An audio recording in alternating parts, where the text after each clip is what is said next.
Tomato should cost 100 naira, not 2,000. And for oil, that should cost 100 naira, not 5,000. He would argue, cutting down the budget. He became harsh and dismissive, and whenever Chinua would serve him the food made with little amount of money, Uchenna would shout at her.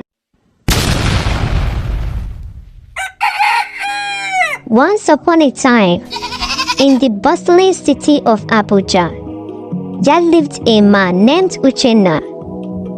Uchenna was known throughout the city for his sharp business skills and the impressive wealth. He ran a lucrative export and import business, and many envy his success. His life seems perfect, but his greatest pride came when he met Chinua, a beautiful hard-working woman who owned a fashion house. Her fashion business was thriving, and her designs were highly sought after by the city's elite.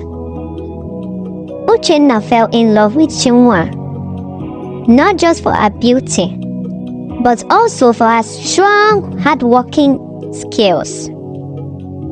He admired how Chinua ran her business with grace, managing both her clients and her staff with ease. They soon got married, and Chinua moved into Uchenna's grand house. The couple appeared to be a match made in heaven, and the people often spoke of their love with admiration. However, as time passed, Uchenna's feelings began to change. Despite his love for Chinua, he started to feel insecure about her success and her beauty. He couldn't shake off the fear that Chinua's thriving fashion business would one day overshadow his own, and for her beauty that men from different angles might be disturbing to sleep with her. And he couldn't stand the chance of seeing his wife with another man. Uchenna became worried that if his wife continued to make money, she might become proud and look down on him, or that another man will come and marry her off from him. So he made a decision that would change their lives. One evening, Uchenna sat Chinua down and asked her to close her fashion house. He told her that she didn't need to work anymore and that he would provide everything they needed. Chinua was shocked. She loved her work, and it gave her a sense of purpose. She tried to explain to Uchenna, but he insisted. He assured her that it's for the best and that she deserved to rest after working for so many years. Insisted. Chinua agreed, trusting that her husband's intention was pure. But as the weeks turned into months, the reality of Uchenna's decision became clear.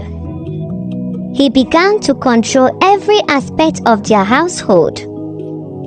He took charge of the finances and would only give Chinua a small amount of money each week.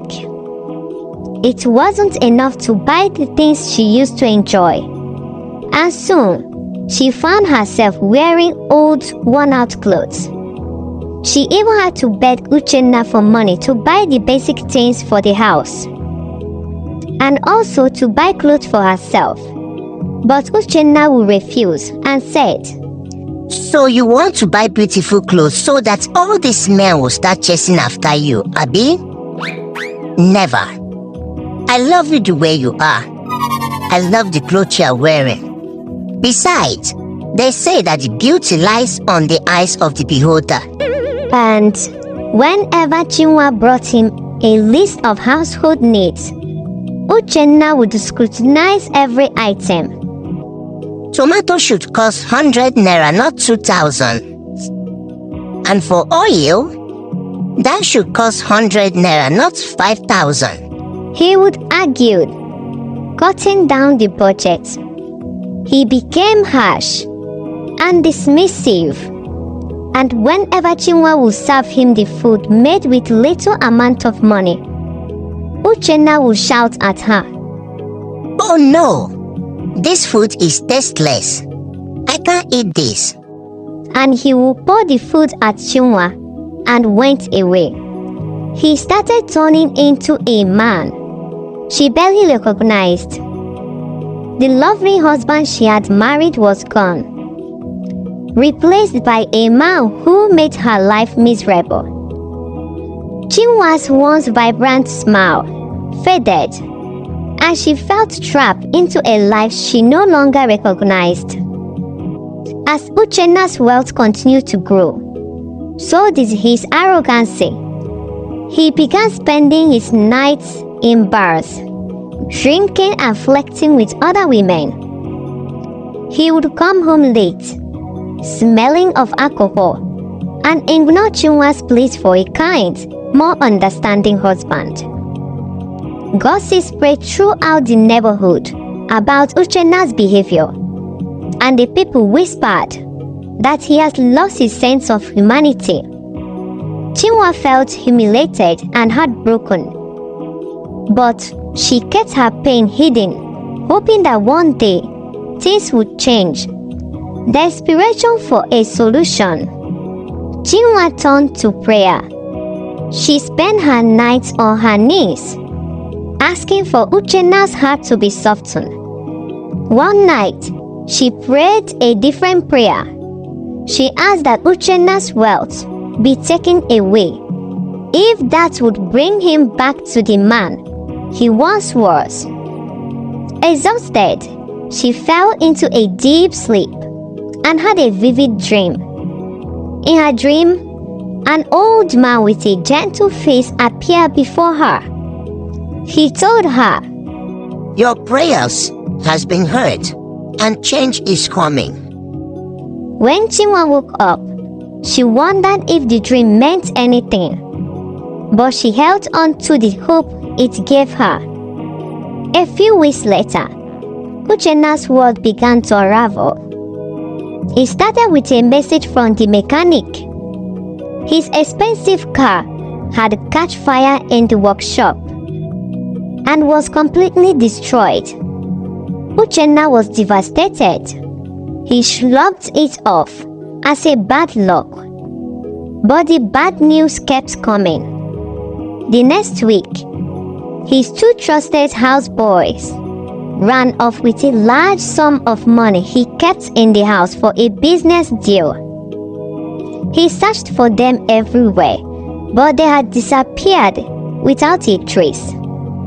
Uchenna's business suffered heavy losses, and he found himself struggling to pay his workers and suppliers. He became a shadow of his former self, depressed and broken. Chinua watched him with a heavy heart, and despite everything, she felt pity for him. One evening, she approached Uchenna and gently suggested, "Why don't you let me reopen my fashion house? I can help us get back on our feet." Uchenna, defeated and desperate, agreed, seeing no other option. With Uchenna's permission, Chinua went back to her sewing machines and fabrics rolls. Within a month, her fashion house was bustling with customers. Word spread like Chinua was back, and soon she earned over 8 million naira through her sewing skill. She handed 7 million naira to Uchenna to help him restart his business. He couldn't believe it. After all he has put her through, Chinua was still willing to help him. That night, Chinua prayed again, asking for Uchenna's prosperity to return. That the same night, she had another dream. The old man appeared once more, saying, "Your prayer has been answered again." When she woke up, Chinua felt a sense of peace, knowing that better days were ahead. Uchenna, too, seemed to change. He became more humble and started treating Chinua with respect. Slowly, he rebuilt his business, and within a few months, he went back on top, even more successful than before. Uchenna's heart softened, and he realized the mistakes he had made. He apologized to Chinua, asking for her forgiveness. I've wronged you in so many ways. He confessed with tears in his eyes. I never should have doubted your strength or your love for me. Chinua, her heart full of forgiveness, embraced him and said, What matters is that we are together, and we have learned from our mistakes. With renewed determination, Uchenna used his new wealth wisely. He bought 10 houses across the city and surprised Chinua with a new car and a beautiful plaza where she could expand her fashion business. Chinwa's fashion empire grew, and she hired many young women, providing jobs and hope to those who needed it. The couple became the talk of the town again. But this time, the stories were about their love, their strength, and their kindness to others. Uchenna and Chinua found happiness once again, but it was a happiness built on a natural respect and understanding. They learned that true love was not about who was wealthier or more successful, but about supporting each other through every challenging. Together, they thrived, and their story became a lesson for everyone who heard it, that love, patience, and forgiveness can overcome even the greatest trials. And so, Uchenna and Chinua lived happily, not just as a wealthy couple, but as a partner who had faced the storm together and come out strong. Their love flourished, and they built a legacy that inspired many. The end.